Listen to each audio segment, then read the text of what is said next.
So let's get started with Evelyn. Welcome. So happy that you've joined. I'm going to have to admit people as I talk, and the rest will have to wait until after I'm done talking.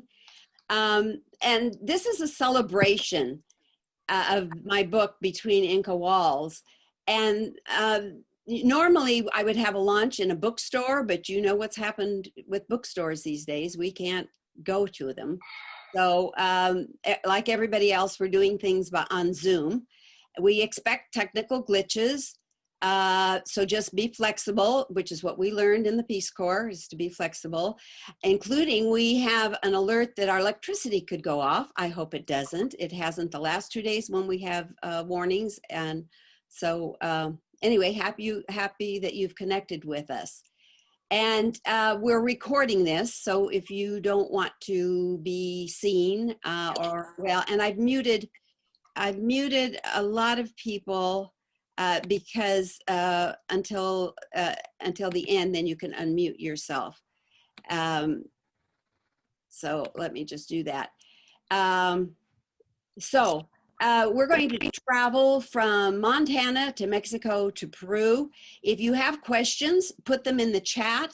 And if you're used to Zoom, the chat button is at the bottom, and just type in your question. And then if there's time at the end, I will try and answer them. Hopefully some of your questions might be answered. The way we're going to do it is that Jane will ask me questions. I will answer them to the best of my ability, and Nudie then will read a portion from from a chapter from my book. And I prefer if you stayed muted so that the sound doesn't interfere with the performers. And I want to thank Nudie, who's an actress, and Jane, who's a good friend, for helping me out with the technical parts of this. It's a little daunting. So take it away, Jane. Well, Evelyn, in the book, you refer back sometimes to your childhood in Montana. What was your experience growing up in rural Montana? Well, I came from a very religious family. As you can see, when I was very young, we lived in Seattle. My father was in the Navy, and then we moved to Chicago. My mother had these pictures taken because she wanted me to be a model. But when I was 2.5, the next sister was born, and then a year after that, another sister, and on and on. And so we eventually settled in North Dakota, and then in Montana. I started first grade in Montana. And we had a fairly sheltered childhood. There were eventually 5 of us. And so you can see why my mother didn't have time to pursue a lot of other things. There I am at my first communion. And we lived across the street from the church. And you can see that here. If you've read the book, the first scene starts where I go exploring up the hill, and that's the hill, and that's our house over on the corner. I mean, across from the church. You can actually see the church there too. And I would go to catechism during the summer. My parents wanted us to have religious training. And so the priest would say, who's going to be a nun? And I would raise my hand because I wanted the rosary that he was going to give as a gift for somebody saying that they wanted to be a nun or a priest. And I accumulated a lot of those. And then my mother had a real work ethic, and she got us to work on ranches during the summer, and I cover that in the book too. My father worked on the railroad. We worked on ranches during the summer. I got really homesick. My sister next to me also worked on ranches from about the time we were 11. And I was a curious person. And Ismay was a very small town. I think there were about 200 people there. Later on, when the football team, Joe Montana, moved to Kansas City, Ismay changed its name to Joe, and it became Joe Montana for a while, and they got a city hall out of that. Ismay was like a lot of the towns you see in the Wild West movies. Growing up in Ismay, Montana, shootings, bar fights, and kids abandoned in cars, they were far from my existence. We had no TV until the 1950s, so I knew only my small world. My parents kept a close eye on my three sisters, my brother, and me. My 5'7" dark-haired father might not look threatening to others, but when his piercing blue eyes scrutinized us as he bellowed a command, we listened in fear. Daddy backed up his orders, like having to be home by dinner time, with a razor strap held in his strong hands, although I don't think he ever used it on, well, any of us. Other town residents, they had adventures, but not me. Life within our home acreage distanced us from any wildness in Ismay. My siblings and I stayed away from the townspeople's misdeeds. We were corralled within our home's fences. My adventures happened when I ventured alongside characters I viewed in movies, heard on the radio, or read about in books. I sang in the rain or rode along with the cowboys in the movies projected Sunday nights in the school auditorium. Weekday evenings, I followed Lassie to save Timmy and flew with Sky King, my ear glued to a small radio in the kitchen. Mama managed to reduce my summer tedium by convincing the school to open its library to me during the 3-month hiatus. Then I mentally traveled to Spain, Italy, and England by reading Captain from Castile, The Robe, and Wuthering Heights. My world in Ismay was too small for me. Well, so fortunately, you didn't stay there. At age 16, you came out here to California. How did your life change after you moved to California at age 16? Well, I never really fit into the Western type. I didn't have a horse. I did have maybe a lamb once in a while for 4-H. We did enter 4-H contests, which proved helpful later when I was in Peru. But the year before we actually moved to California, we visited out here. And once I saw the ocean and the mountains for the first time, you couldn't keep me back on the farm. And my father worked for the railroad, and the railroads were going out of business, and he wanted to send his daughters to college, but he had 4 girls and 1 boy at that point, and he wanted to send his daughters to college, and they wouldn't have been able to afford it living in southeastern Montana. And he wanted us to, we were going to have to live at home they couldn't pay for us to live in a dorm or anything.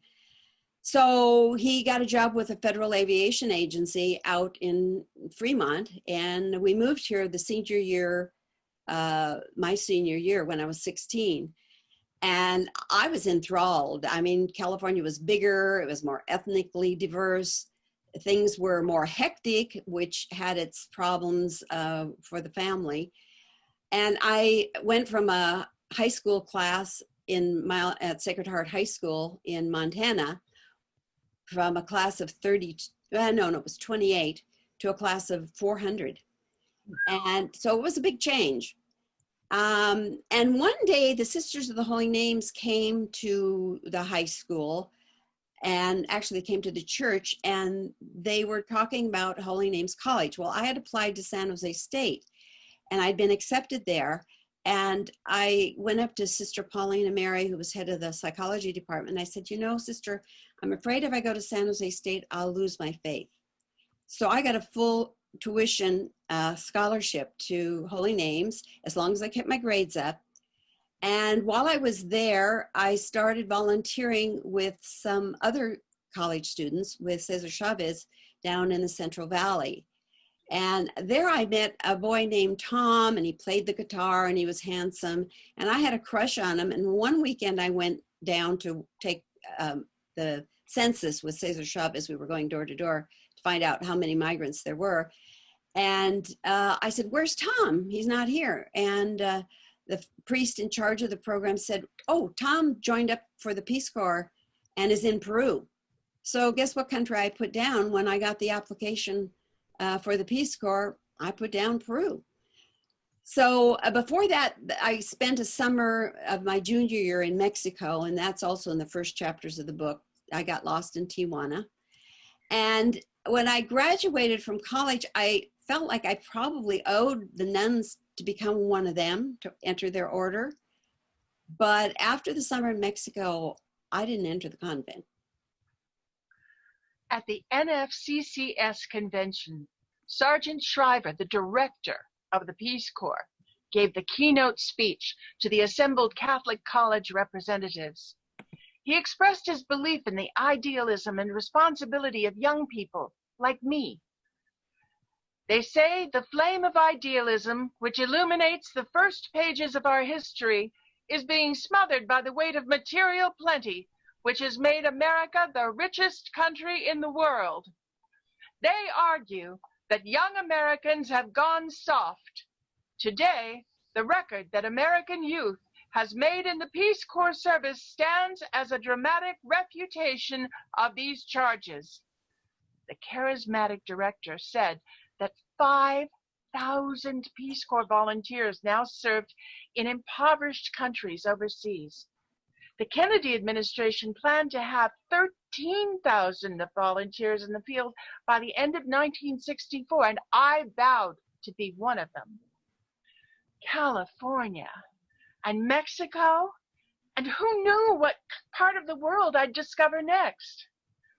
Since I'd first begun exploring the hills and streams of Ismay, Montana, I'd ventured far. Well, Evelyn, it sounds as if the Peace Corps training that you went through was pretty rigorous and turned out to be too difficult for some. Why do you think you were able to succeed? Well, I think the life I'd led in Montana with one of the ranches I worked on had no electricity and no running water. And that's pretty much what was par for the course in some parts that Peace Corps volunteers went to. And we actually, I'll get to where we lived later, but it came in handy to know that. Also the camaraderie. I had not lived in the dorms, and so the camaraderie in the groups, we were put into groups, and each challenge that we had, the group was behind you. I had not learned to swim because my mother was afraid that swimming in the creeks where people emptied their sewers was not a good idea and we'd get polio. And this was in Montana. And so in the Peace Corps, they say, get in and swim. And as you can read in the book, I could not do very well. And also my Mexican experience. Living in Mexico, I'd learned some Spanish. And in the Peace Corps, we had 5 to 6 hours of Spanish a day. And I was able to improve my Spanish, and I moved up classes. Also, I tend to be a kind of a persistent person. And my sisters and brother would say I'm stubborn, but I persevere.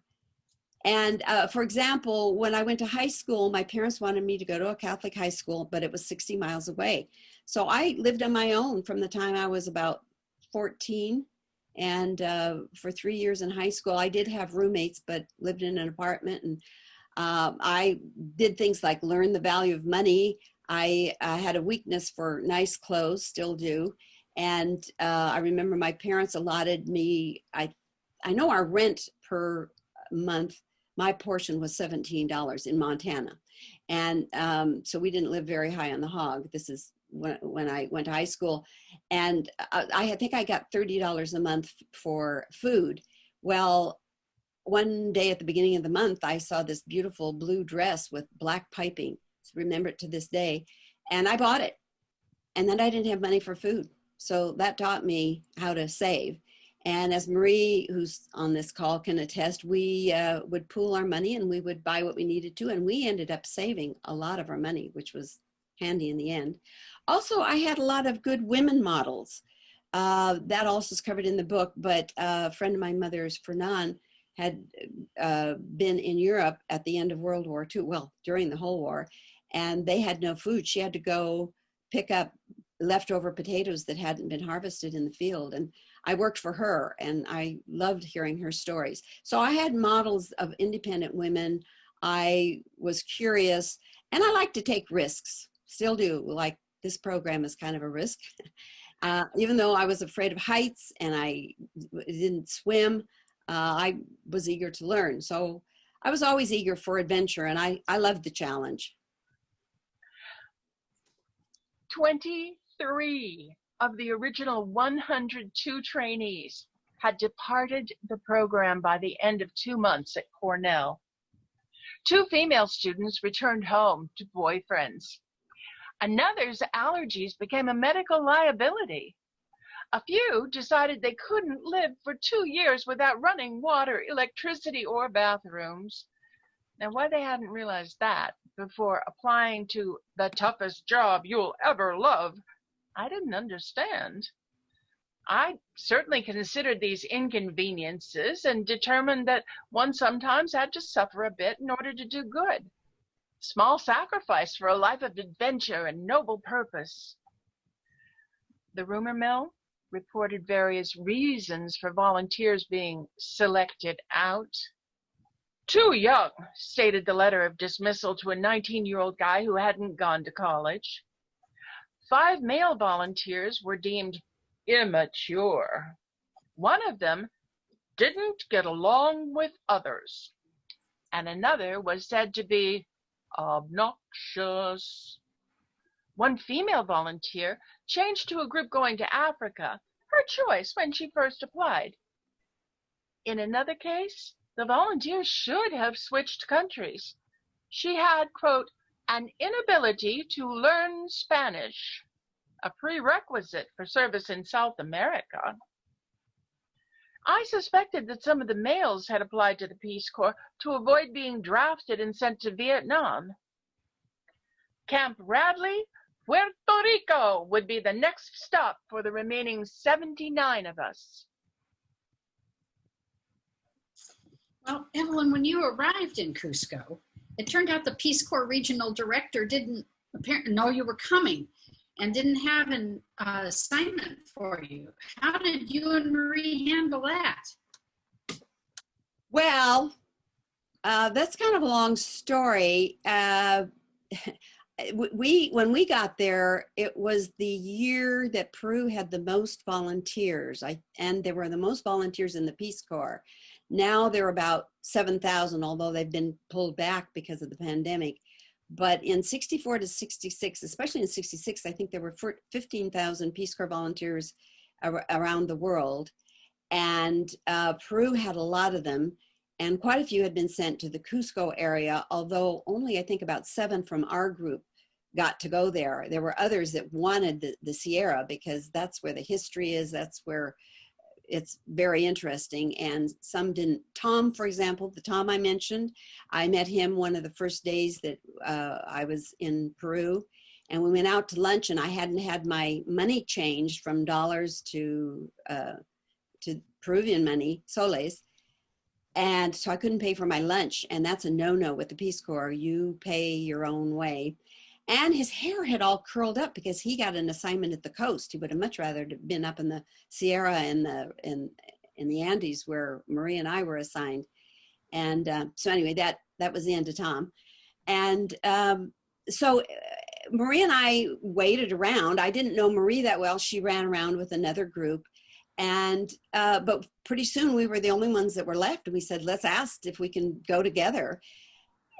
At the same time, the director, who wasn't a lot older than we were, had said that I should go out to a place called Accha to see what the town was like, because they had asked for volunteers. And so Marie and I spent really a couple days getting there. The Peace Corps truck took us out, and then we had to go over, and then we had to get horses. And again, that's covered in the book. And we were willing to do it, to have a place, and we were going to raise chickens. But when we got back, we started getting ready. We started getting supplies. At that time, the Peace Corps didn't give you the things you needed for a house. They had done that in years before, but the warehouse was full of things that Peace Corps volunteers who had left had in the warehouse. So we started, getting stuff out of the warehouse. We had a washboard made. And although Aksha was very beautiful because it was surrounded by mountains, we started thinking, what if we had an appendicitis attack or some serious thing? And then we knew that there was a regulation that said you couldn't be more than 8 hours from medical help. And so we still were going to go. And then another volunteer said, well, there's this guy in town, Senor Egilus, who's been asking for volunteers for several years. And he just happens to be in town. So we met with him and he described this Shangri-La called Abancay. And our director said, well, you can go out and take a look at it. And we said, we don't have to take a look at it. We just knew from the description it had to be better than the alternative. And although it was an 8-hour bus ride from Cusco, that's how we ended up living in Abancay. And it wasn't easy to get there. I wiped the dust from the window of the Peace Corps truck and looked down. The Apurimac River meandered 5,000 feet below me. My stomach fluttered. On November 4th, 1964, a day before my 22nd birthday, I was in the Andes Mountains with my new roommate, Marie, on my way to Abancay, Peru. So with my new roommate, Marie. Hi, Marie. She's here, by the way. You'll meet her later. On my way to Abancay, Peru. After a month's delay, we'd finally been sent to fulfill our Peace Corps assignment in the capital of the Apurimac province. The dirt road reminded me of those in southeastern Montana where I grew up, except the roads in my part of Montana were flat. No wrecked vehicles there clinging to steep mountainsides. I looked up just as we rounded another sharp curve, and I screamed. A fast-moving semi-truck emerged from a swirling cloud of dust and headed straight for us. Norm, a veteran corpsman driver, pulled the truck close to the unfenced edge and stopped. The vehicles passed inches apart. The smell of hogs on their way to the Cusco market drifted into our truck. What had I gotten myself into this time? So where did you live and what work did you do in Abancay? Well, first let me say this is the road to Machu Picchu. These switchbacks, these are called switchbacks, and that's how you get up and down a lot of the mountains, including Abancay. You see Abancay down below 2 hours before you actually get there because you go back and forth on these switchbacks. So what did we do? Well, nobody had given us a direct, occupation. We had been trained in community development. Senor Egilus, our sponsor, worked for Food for Peace, which is a program where you would mix not leftover food, it was excess food from the United States, butter and powdered milk, and you would mix it and teach the residents how to prepare it, and then they were given that. One of our colleagues that lived in a place called Componi actually said that when they did that, some of the residents became sick from the powdered milk because they weren't used to it. So we didn't really want to do that. We wanted to do community development. The education department had said that we could work with them. And when we said, well, we need a place to live, they said, well, we have a storeroom we can empty and you can live up there. And it turned out to be the best thing because the offices of the education department were down below on the street level. And then you went up some stairs and then we were in the back. And then the neighbors that you see in the picture, that's one of our neighbors, and they're making a blanket out in our backyard. And the house you see is the one that we lived in. And so they gave us a place to live, and we didn't have to pay any rent. For 2 years, we didn't pay any rent, so that's how we saved a lot of money. But they did at first want us to substitute in the middle class classes in Abancay, and I think we said, well, you know, they've got good teachers. We did substitute a few times. I had not majored in education. Marie had, but we didn't know their curriculum. And if we went to substitute, there weren't lesson plans or anything. I had bought a phonograph and some records by Cri Cri, who is a Mexican children's singer, and sing songs like alphabet songs and things like that. And I would take that, and we would do whatever we could do. But we kept pestering the education department for a community to develop. Well, it really, in hindsight, wouldn't have been that practical, because most of the communities around us spoke a language, an indigenous language called Quechua, which we did not speak. Marie was fluent in Spanish because she had lived in Mexico for 12 years, which was a big help to me. And so eventually they said, well, we have this town called Suncho. You could develop that town, but there aren't any buildings there yet. When the people come down from the mountaintop where they raise potatoes and freeze the potatoes, then you can come down. They'll build houses down below, and you can work out there. And Senor Aguiluz and the directors thought, well, first we should probably have some training in medical first aid and things like that, delivering babies, because that's what we were going to have to do. We thought if we were in this community. But at some point, that didn't work out. So we started a couple of girls' clubs. We taught PE. We didn't want to just limit our teaching to the middle class in Abancay. And so we went to the outskirts, to Villa Gloria, and they gave us some classes. I had the boys' PE class. I was supposed to coach soccer. I didn't know anything about soccer, but the kids told me about it, and we managed. And then in our girls' club, this is a picture of Marie and our president, Paulina, and myself. And our president won first place, giving a demonstration making potato pancakes. And I kind of think she won because the secret ingredient was beer. Anyway, we did a lot of traveling to Machu Picchu, got in trouble for that. And we spent 4 months learning to be helpful in the countryside where there were no doctors or hospitals. Now, I wanted to know how to deliver a baby, because we might be called upon to be midwives in Suncho when we arrived there. The opportunity arose a month into our training. Now, the first woman we saw looked relaxed and asked our names. Before she went into the delivery room, she requested we give her a list of American names. The baby slipped out the way I'd seen in a movie in high school biology class. Before we had time to write down any names, the woman named the girl Evelyn. I liked my name and felt happy that now somebody in Abancay would share it. A pretty 16-year-old girl had difficulty giving birth to a 9-pound boy and was in labor for an entire day. For 6 hours, we cooled her forehead, held her hand, and listened to her moan in the delivery room.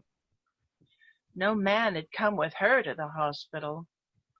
Perhaps it was her beauty that had put her in such a difficult situation, unmarried and about to give birth. I felt sorry for her and swore that I'd never let myself be in that position. However, at the age of 22, I knew less than that pretty teenager knew about how she'd gotten pregnant. My knowledge of sex had come from 3 confusing sources: phonograph records the priests played in summer catechism classes that explained male-female differences, illustrations from my parents' big medical book viewed with a flashlight from under my blanket, and a movie in high school of a birth.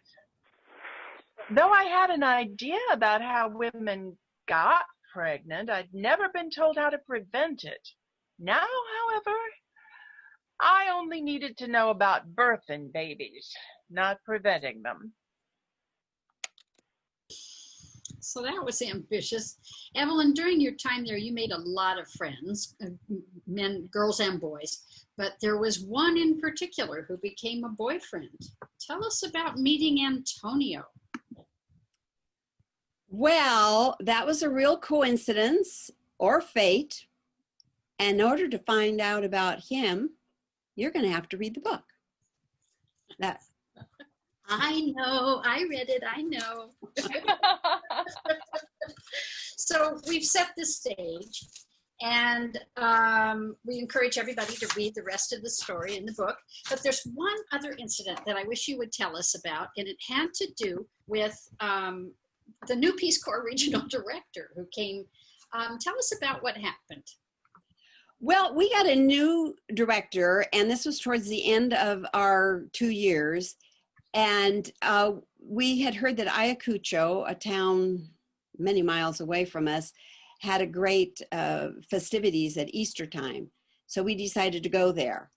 Getting there in itself, I'm sure if you've read the book, you know how there were a lot of mishaps, but we did get there. And at the time we had a new director, Steve.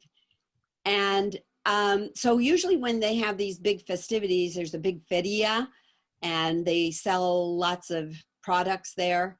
And I was walking around looking at what was there and spied this carved little man. Well, it's a figure of an indigenous man. And he looked a lot like a photograph that I had taken. And so anyway, so we went there at Easter. We had a problem getting there.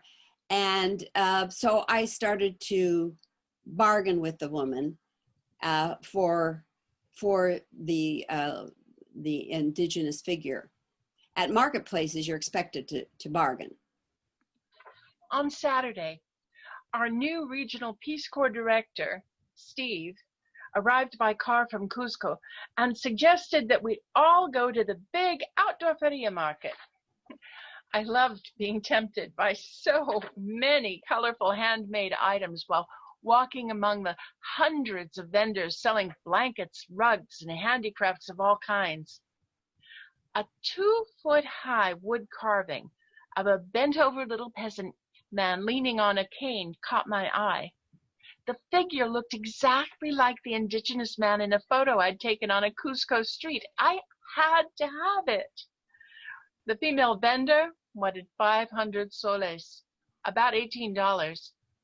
If I'd paid more than 400 soles, I wouldn't have had bus fare to get from Anduelas back to Abancay. So I ordered 250 soles.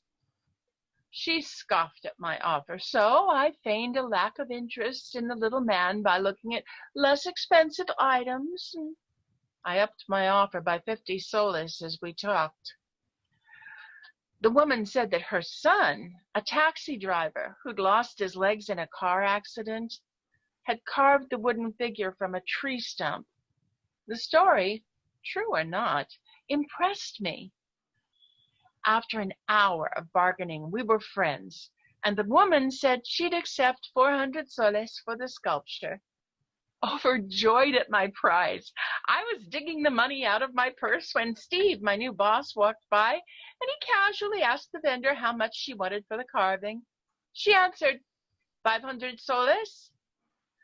I informed him that I was about to, and nevertheless, he didn't care.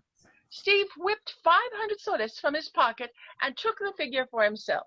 He walked away with my statue under his arm, leaving me in tears. His act was the insensitive type of behavior Antonio had criticized in American men. This time, I agreed with my ex-boyfriend. Show us what you've got, Evelyn. Yes. Okay, well, here is the figure. I don't know if you can see the whole thing. I really love it. And I have to give credit to Marie for getting it back for me. Although, Marie, do you want to unmute yourself so we can see you? I think she told me she didn't remember that she had done that. But I've been asked the question as to how I remember so many details and experiences. one thing is when you start writing your memoirs, things start bubbling up. You do remember more details. But I kept a journal, and it contained a lot more details than I would have ever remembered. And in fact, some people dispute my memory, but I've got it in black and white. If I wrote it down, then it must be true. Now, in order to find out how I got the indigenous figure and if I got the bigger man, you're going to have to read the book. Oh, I'm a little. but Anyway. True, Marie, that you did not remember. You had bargained. Steve had the sweets for you, I think, because just before we left, I charmed it out of him. yes, exactly. Which when we're young, we can do that. Hey, And we worked well together. We did. Yes. I think that's why we enjoyed our 2 years. I mean, I have really fond memories, good memories. Like I said, I got a lot out of it because I got a husband and 2 sons because I went to Peru.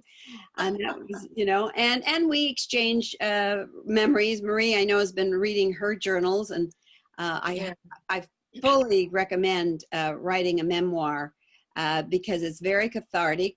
I know for me, it helped me unburden myself with things that my mother had disagreed with.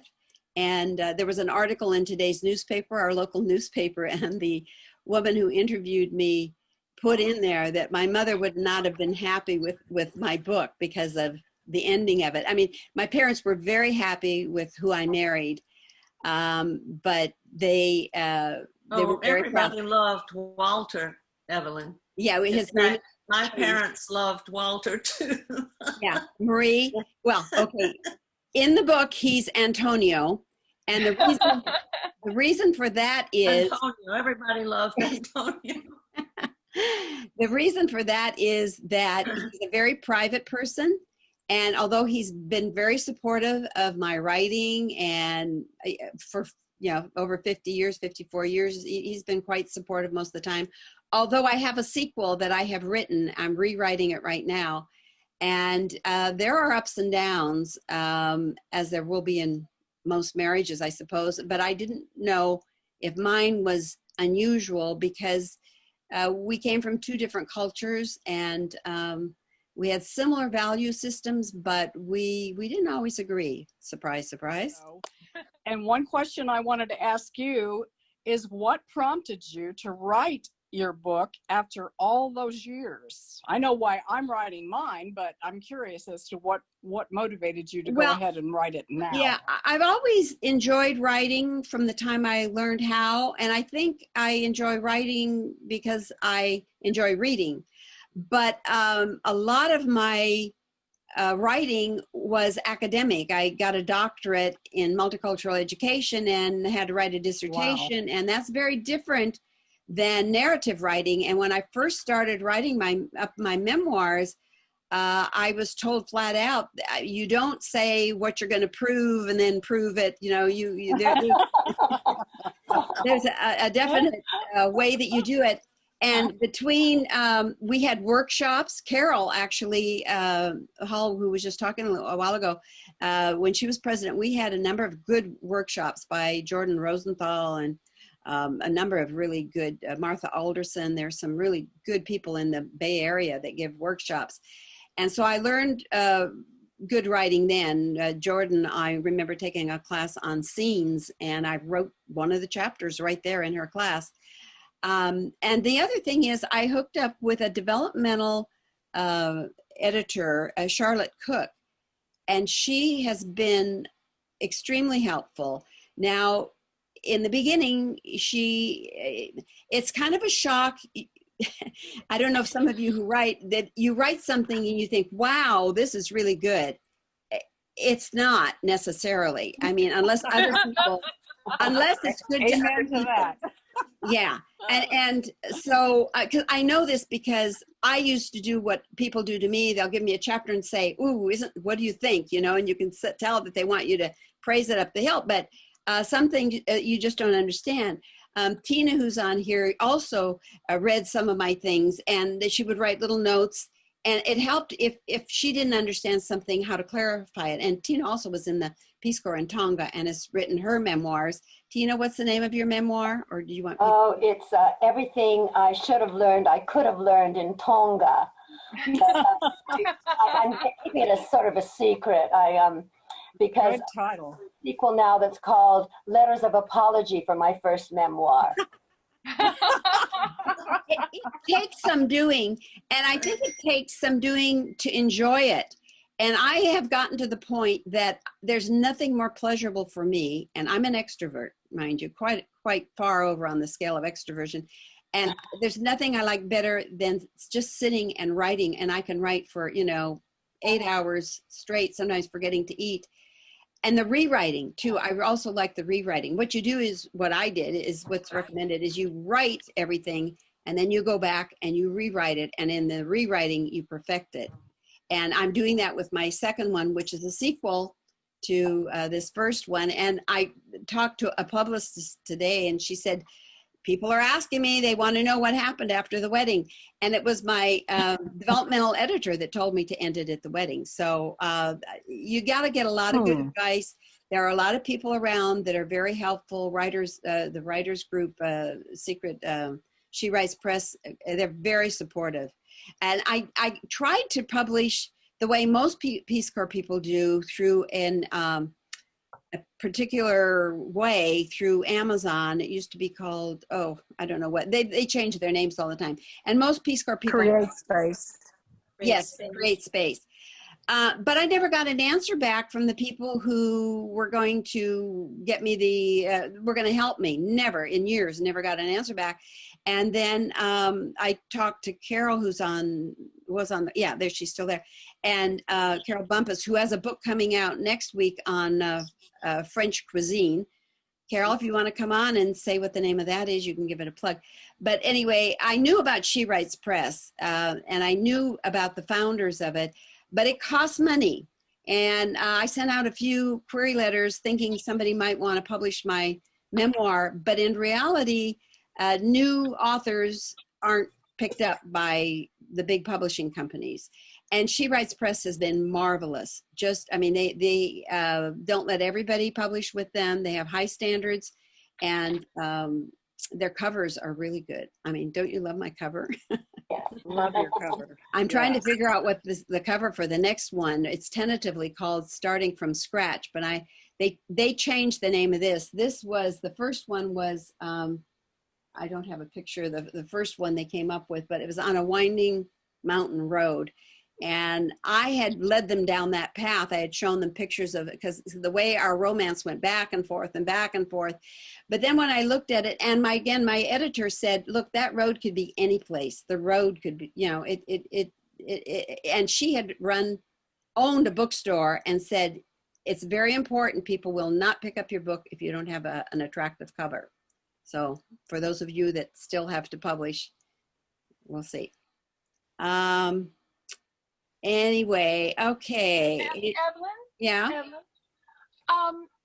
How does the title Starting from Scratch relate to a windy road book cover? No.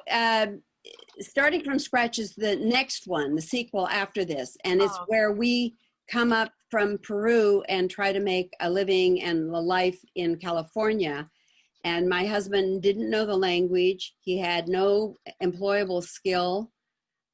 He came up because he loved me, and he stayed, I assume, because of that, or, because there have been many times in this book, you'll see, there are times when he goes back, I go back. It's been heart-wrenching, because he's very attached to his country, yet for 54 years, he's lived in my country. And I asked him the other day, I said, do you think it was worth it? And he had to say yes.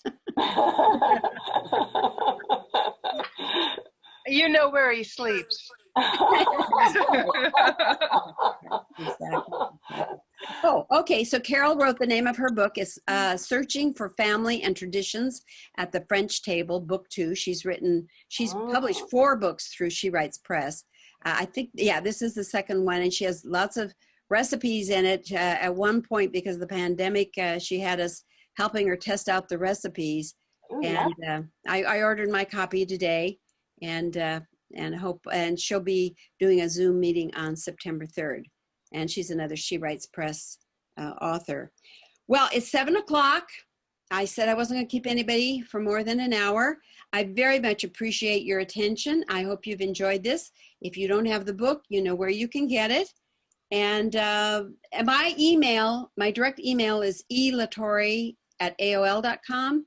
If you have any other things that you want to tell me or questions, I'd be happy to answer them. I'm not that good at technology. I have an author page and I have a website, but I've got to learn how to put things on it. I have been having articles published. I had a article just published in Conscious Connection. For some reason, a lot of magazines, spiritual magazines, are interested in my book and me. And I'm having like 3 more interviews, not all by spiritual people, but they ask very deep, insightful questions. They're really quite interesting interviews. And I'll try and put that up somewhere. Usually I put things on Facebook, but you know, Facebook doesn't always go to everybody. Your website. What? Your website. Yes, I see. The problem is my oldest son set up my website and I go into it and it is so complicated that I don't know. But he's very good about helping me. So and the other thing is, those of you who are writing, there's nothing I like more than writing. And I would really rather spend my time just writing, other than fooling with technology. Technology is so scary. Yeah. So, but I want to thank Nudie for reading excerpts better than I could have. She said, Judy. put some emphasis. She's an actress. Oh, hey, Judy. Well done. Yeah. Thank you. Yeah, right. And Jane for asking me the questions and manning a lot of the technology. And so I look forward to reading all of your books too. So